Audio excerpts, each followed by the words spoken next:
Welcome to the Painting of the Week podcast, where we look at some of the most significant paintings throughout history.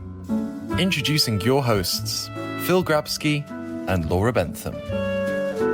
Well, here we are. It's Painting of the Week, and we've got a tremendous painting this week. And of course, as ever, if you go to seventh-art.com, you can see the painting that we're talking about, which is a painting by the extraordinary Dutch painter Jan van Eyck. And it's called Virgin with Child with Canon van der Pijler.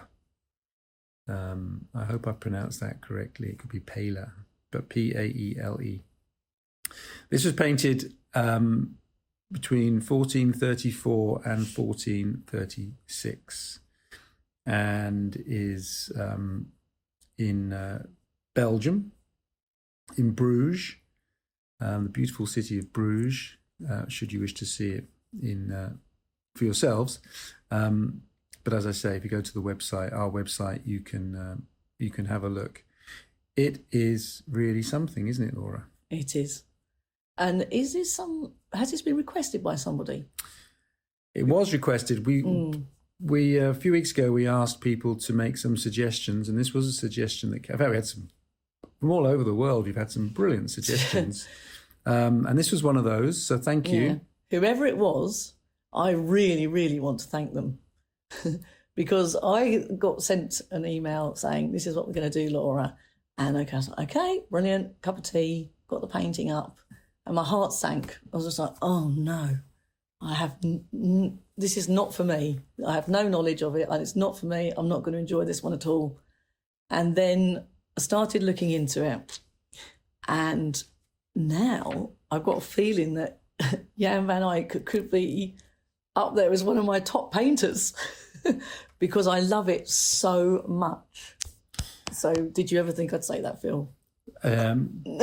Well, it's interesting because in looking at this quite carefully, I ended up thinking, God, why did we not include him in our 26-part series Great Artists? I mean, you need to do a 27 then. I mean, really, I remember when we sat down and we worked out which 26 we were going to do.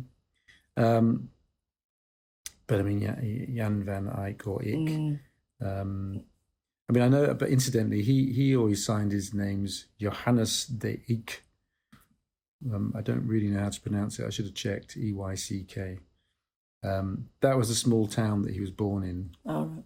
So he's Jan from, like Michelangelo, Medici da Caravaggio, or Leonardo da Vinci. In this case, it's Johannes de Eyck, or what we call Jan van Eyck or Eyck or Eyck.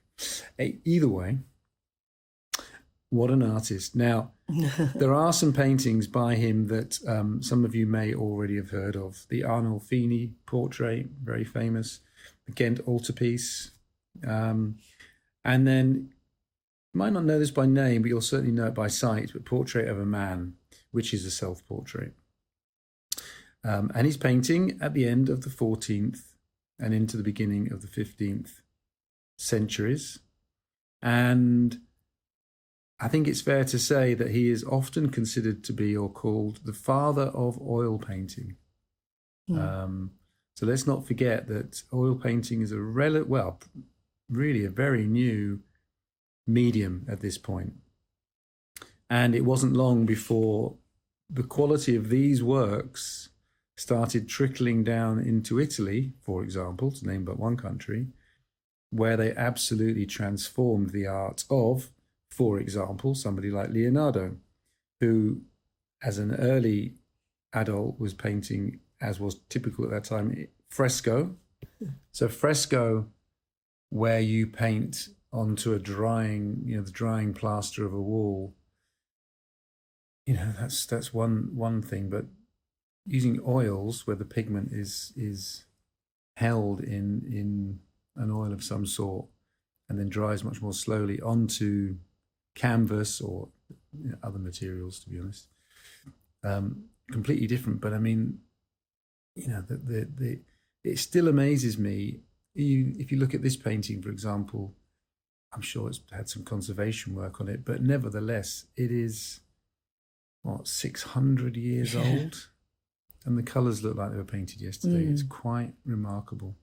I was saying this to you, Phil. If I'd gone to Bruges, I've been to Bruges and I loved it, waffles, little beer. And I probably would have avoided maybe I wouldn't have even gone into the room probably if I'd have seen this. I'm sorry to say this to everybody and I'm sure they'll all be shocked. However, now I had to go to Bruges especially to see it because I'd actually love to see this in the flesh and actually really, really look at the detail. And the detail on this painting is just something else. It's stunning. Okay, so tell me what it is that has impressed you. What should we be looking at? Well, only the fact that I started to look at his technique with the oils. So it was commissioned by Canon van de, I was saying Paul, so I don't know now how to pronounce it. And I believe he was quite a wealthy man. So in which case then, therefore, he was able to buy probably the best paints and everything else that he could. So with things like we've gone right into it now, haven't we, with the details, but on the blue cloak, he used gold leaf, he was using silver leaf and then painting over the top of them, things like that. But for me, every time I kept getting drawn to the carpet, because when I got close to it and you get closer, I just could not believe that I just can't believe you could paint like that. It's just incredible. The detail on that, the geometric pattern of it, it's incredible. So maybe I'm just taken with it because I've never really looked in detail at anything like that. So you've looked at some of these other paintings, but yeah. So do you know the story? What's happening in this painting? I don't know much about the story, but only that Canon van der Poel, he wasn't very well.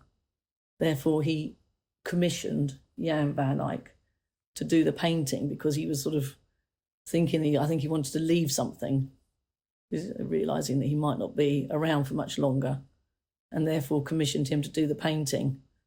And because he was a man of wealth, he got him to do what he considered was the best. But when I started looking into it, I I've got really bad eyesight. And so therefore the one thing I was laughing at, because I never really see it often, is these little glasses. And of course it was a really big deal at that time because for him to have those glasses you'd have to be quite wealthy.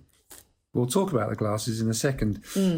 So the story here is, yes, the canon was ill and was beginning to think about the afterlife. I think it's fair to say that most people, if not everybody or nobody, questioned that when you died, you went either to heaven or to hell. And hell was presented as somewhere absolutely appalling, obviously, had to be. So what Canon Jaris van der Paula or Paulo is doing here is he's pleading with the Virgin Mary to intercede on his behalf to open the gates of St. Peter for him. Either side, he has two saints. On the right-hand side, as we look at it, St. George. Obviously, in the middle, you've got the Virgin and the infant Jesus. Go on the left is Saint Donation. Now, Saint Donation is the patron of Bruges. It's also where it's the church in which this painting was originally hung. And so the saints are presenting him to the Virgin Mary and asking the Virgin Mary to help this humble sinner who has done more good than bad, to help him make his way to heaven. As an aside, Napoleon's troops, when they came through in the 1790s, 1794, something like that, Napoleon is an absolutely fascinating individual, and you can write entire books on how he kept his army fed and his tactics. But one of the things which I always found interesting is that part of his train, so to speak, were people who were just there to collect, well, actually, that's not the right word, steal art from any church, any castle, any chateau, any palace that they felt so disposed to do. So as this scourge of these armies passed through, and people sometimes elevate, military leaders like Napoleon to some kind of heroic military genius. Well, he may or may not have been, but the amount of, the hundreds of thousands of people that died as a result of his ambition, it's appalling. And, they were a scourge. And as they passed through, for example, Saint Donation, the church was burnt down, the artwork was carted off to Paris.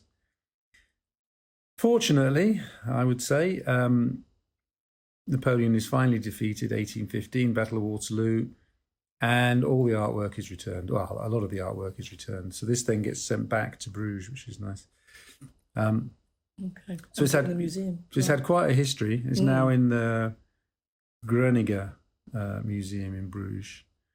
So that's basically what's happening here, is that, as you say, the canon has commissioned this already, established artist. He's already something like, he's in his mid-40s. Almost, as you say, almost looks like, money was no object here. I just need something absolutely gorgeous and arresting, and not only to communicate to anyone looking at it, but also as a direct communication to Virgin Mary, the young Christ, and God more generally. Well, I'm really pleased you filled in that detail for me. I think I've got so carried away with this painting that I actually didn't realise that St George there is presenting him. Now I can see by the hand. Yeah. And now they're all looking. So that's cleared another thing up now. There's so much in this painting. The thing that strikes me is we could talk about symbolism, or we could talk about the detail of it. Let's talk about symbolism. So we've said many times there are no accidents in painting. It's probably occasionally there probably are, but a painting like this you need to stop and look at, because the artist has spent a long time deciding what to include. So, when have you seen Jesus with a parrot? And again, this is why one has to look, because you look at the painting and you kind of think, oh, there's a little baby and he's got a toy. And yeah. Okay, stop for a second. By the way, Mary, I love the way that she's depicted and her hair. That alone is fantastic. But anyway, look at the infant Jesus. He's got a parrot. Now, the parrot actually, funny enough, was a symbol of the Annunciation. So the Annunciation is when the angel Gabriel comes to Mary to inform her of the virgin birth.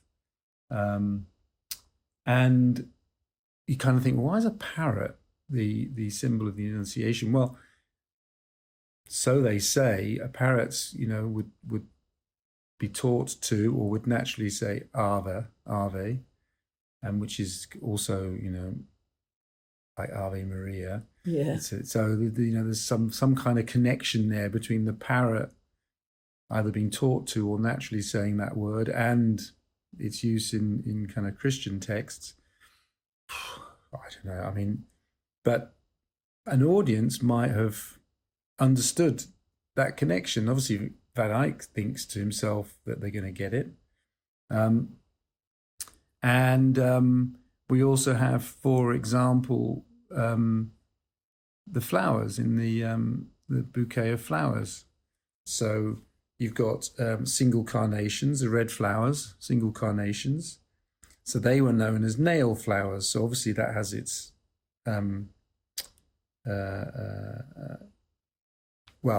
I've just lost the picture. Let me get the picture back. Yeah. So because they represented the serrated edge of a medieval nail, well, obviously people might have made the connection clearly to the crucifix. The white flowers apparently had the name of cruciferi, again making the connection to the crucifixion. Now, when one studies artists like Caravaggio, for example, there's so much symbolism. Yeah. you do have to ask yourself, who saw these paintings and what did they understand? Did they get all the codes and all the symbols? And so you could almost do like a treasure hunt into this painting. Absolutely. Oh yeah. There's so much more to this, and it's just incredible. But I think this, knowing a bit about Van Eyck's other paintings, I think he's filling it full of codes. Right. Now, how many of them he thinks people will get, and who his audience is. I mean, he's going into an altar in a public church. Yeah. So how much is it for his own benefit? How much is kind of a direct communication with God, which is a very real element to it, and how much of it is hoping that the audience, who by and large are illiterate, so they're working in an environment where it's all about codes and trying to understand the word of God manifest in the Bible or the Gospels. And these codes did mean something. And I think also the fact that artists are constantly using these codes, just because we now find them a bit detailed and a bit, we don't necessarily know what the codes are, I suspect that people back in the day did get it. And, again, you talk about the detail. I mean, I think you probably have to be standing in front of the painting, but you look really closely at St. George's armour, for example, there is a reflection of the artist at work. I mean, it's just, so much of that going on. I think the other thing which I find really impressive about this painting is just the nature of light. Yeah. It's just so good. It's amazing. So the light is coming from, as we look at it, from the left. And you've got some windows at the back, but this is the light source, judging by the light on the faces. It's kind of top left or to the side. Maybe there's a window. I guess there's a window there or something. But the way in which that light is picking up the text, the different textures of the different materials. Obviously, you've got metal, but you've also got what the canon's wearing, what she's wearing, what Saint Donation is wearing, which is absolute. I mean, that cloak alone is absolutely extraordinary. Oh, it is. And it's the light that's picking it all up, picking up the curves and the softness. Certain areas where it's quite stiff, and the light bounces around, and then the light takes you, those windows at the back. Beautifully done. The kind of glass pendant style windows, and the light, and then you got marble with the way that light reflects off marble. I mean, it's staggering, and I think this must connect to, again, 14th, 15th, 16th century, 17th century. There was this absolute belief that light was the work of God. Right. And that in light, God revealed himself. And bear in mind, at this time, people assume that the sun went around the earth, that the light traveled. All these things. Light is a time. Essentially, well, so, some people will have had candles, but essentially, your day was marked by sunrise and sunset. There's just a real sense of the importance of light. This is inside a dark church, perhaps. Yeah. But it's illuminated by light, and beautifully illuminated by light. The light, I'm sure, in Van Eyck's mind is the caressing light of God. Another symbol then. Wow. So we've really got, there's questions, so many questions here. Way more than we've got answers to. I've got 9 pieces of paper here. And I didn't have half of what you said, Phil. Well, what are the kind of things? What are the kind of things in your paper? Well, no, I was really just got too focused on the painting, the actual painting, because I was just so obsessed with it. Even the floor, the window, those windows that you said behind, the armour, everything about this painting.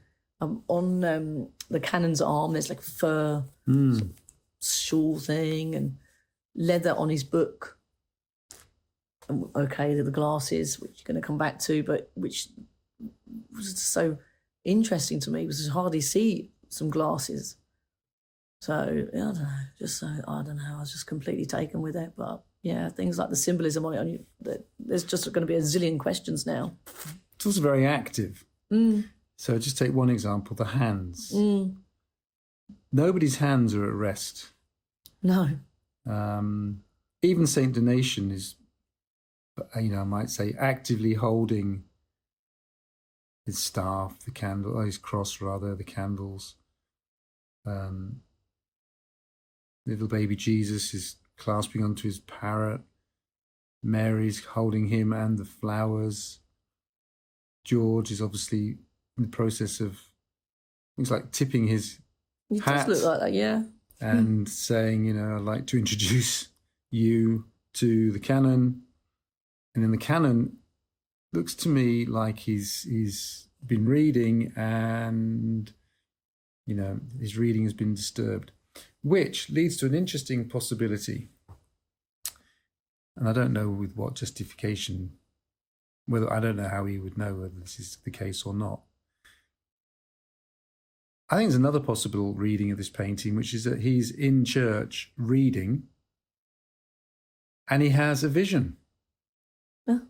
And this is his vision. And he suddenly puts his glasses down to hold his page because he's actually seeing,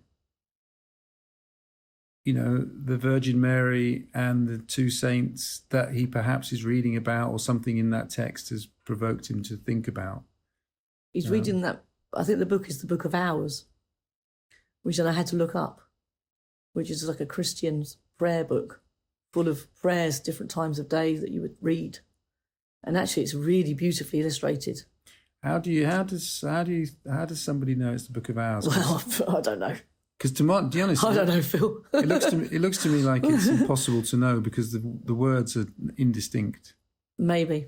I mean, I think that's a guess. Who knows? Because I have to do all my research on the internet, and I do worry about that. I always say that to you. But I mean, it could be the Bible. It could be. I mean, it could be the Book of Hours. I'm sure someone's going to let us know. No. And I hope they do, because nobody could know, because it's not. I don't think there's any way of knowing what that book is, because he's deliberately not given you anything to read. No, that's true. Even through the glasses. So you think this is a vision of his? No, I don't know. I'm just saying it could be.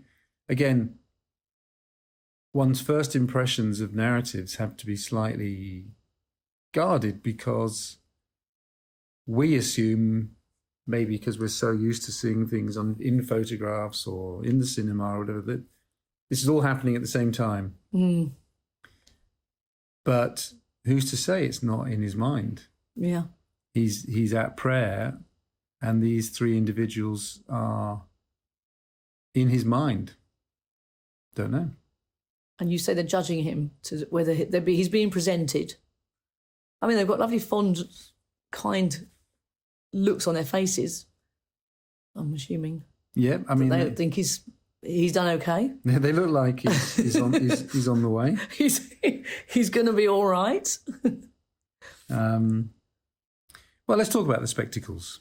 Yes. Spectacles, actually, again, it's just a tiny little detail. I mean, but to the best of my knowledge, spectacles had not been represented in Netherlandish art before. Right. Bear in mind that actually spectacles are really quite expensive and not that common. On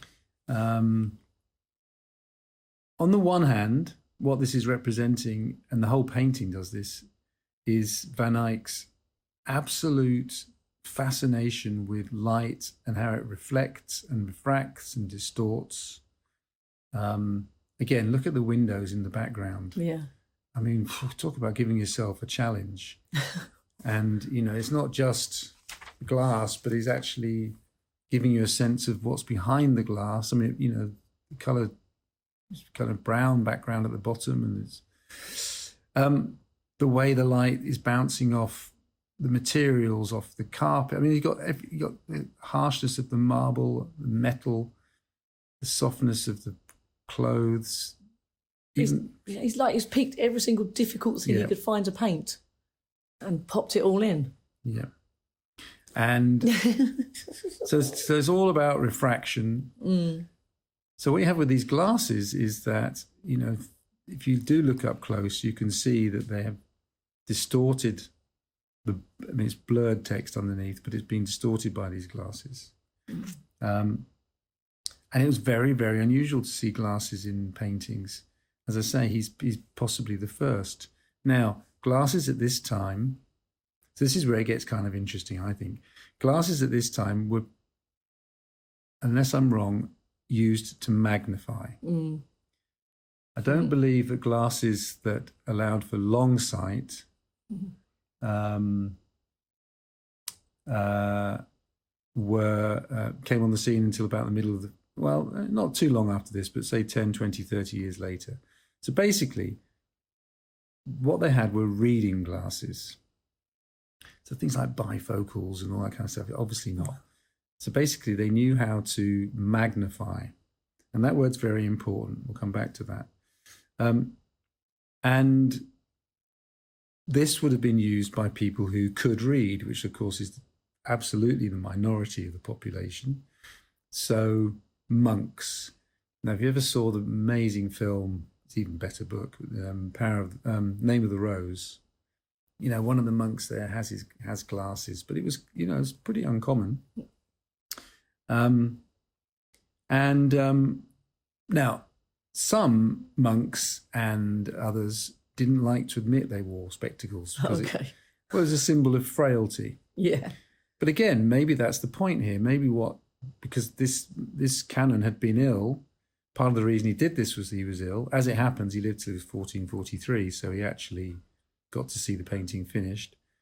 But spectacles represent failing eyesight, could be seen to represent frailty and a declining human form.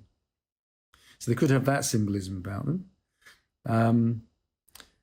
They're also symbolic of reading. So it gives you the clear sense that he's been reading that text. Obviously, you could argue if he just had it in his hands. But again, there's something about the fact that your spectacles would have been on your face. So he's just taken them down. He's using them to mark the page. So it gives you a bit of dynamism, a bit of narrative. Something's happened. He's either just seeing this vision or these characters have just come in. Very clever. Then we have to think about the fact that this is the Virgin Mary. Now, the Magnificat. Now, the Magnificat is the single most important text in the veneration of the Virgin. So the Magnificat is basically, my soul magnifies the Lord, in the Gospel of Luke. And this is spoken by Mary, and it's perhaps the earliest Marian hymn.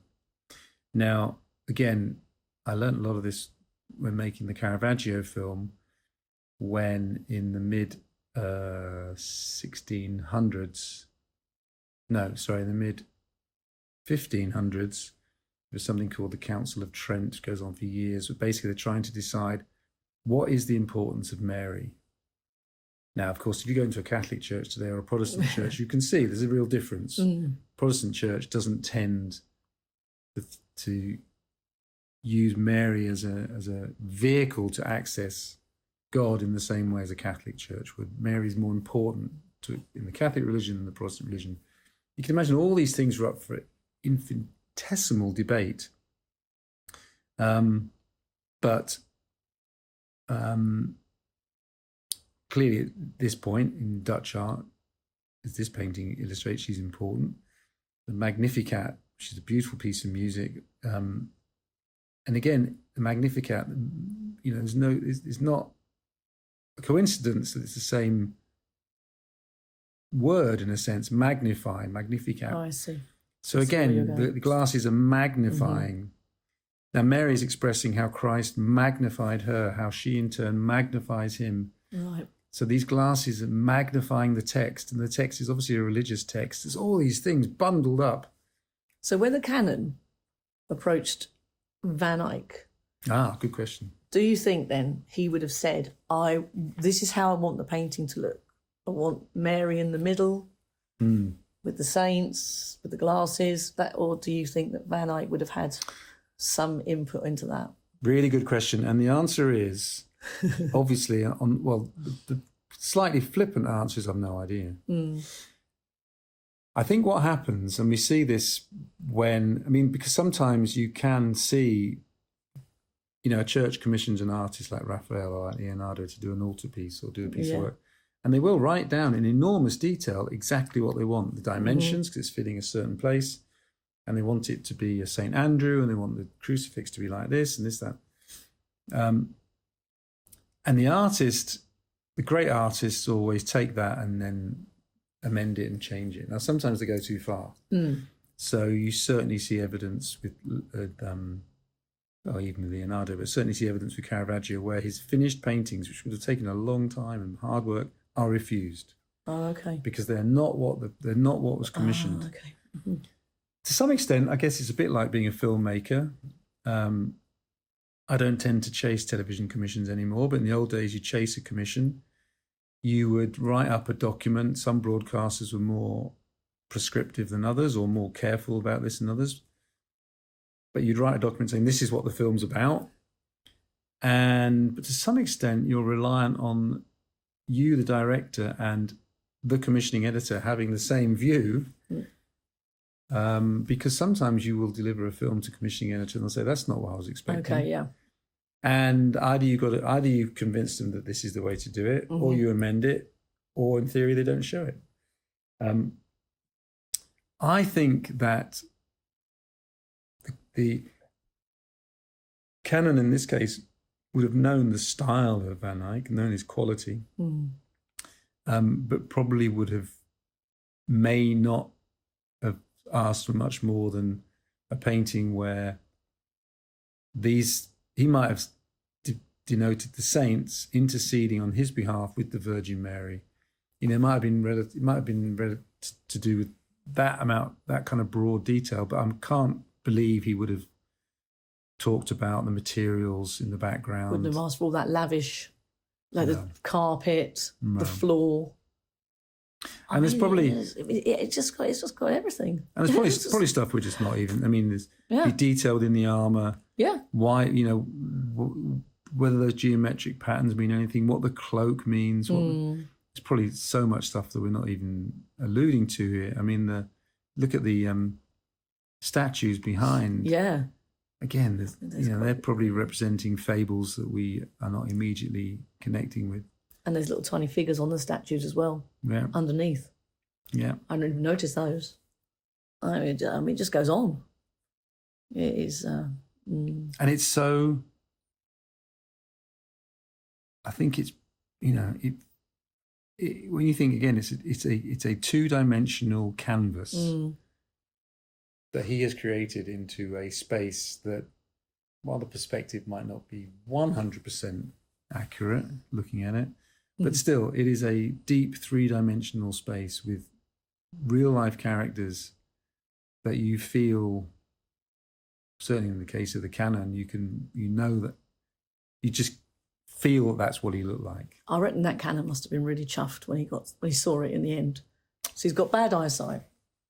So then he turns up with the painting. Got his glasses on. Now he's got his glasses, puts them on. I was like, oh, this is something. Can you imagine? Yeah, he's going to be really pleased with it. The result. And that picture going in the church and they would have thought, I suspect they would have thought about future generations.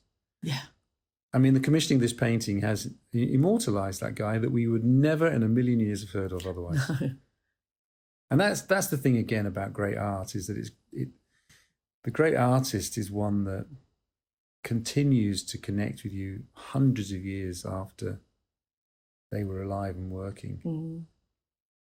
Yeah, he's got to be pleased with that. I would be. I